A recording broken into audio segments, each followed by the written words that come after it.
LDL അഥവാ law density lipoprotein എന്ന് പറയുന്നതാണ് നമ്മുടെ രക്തക്കുഴലുകളിലൊക്കെ പറ്റി പിടിച്ചിട്ട് ഹാർട്ടിന് പല അസുഖങ്ങളും ഉണ്ടാക്കുന്നത്, അതായത് ബ്ലോക്കൊക്കെ ഉണ്ടാക്കാൻ കാരണമായിട്ടുള്ള ഒരു കൊളസ്ട്രോളാണിത്. അതുകൊണ്ട് തന്നെ ഇത് കുറയ്ക്കാൻ വേണ്ടി നമ്മൾ പ്രോപ്പറായിട്ട് വ്യായാമം ചെയ്യുക.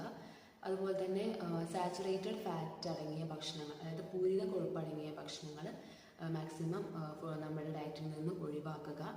അതുപോലെ തന്നെ ഒരു 50 വയസ്സിന് മുകളിലുള്ള ആളുകളിലൊക്കെ ഇത് കൂടി കാണാറുണ്ട്.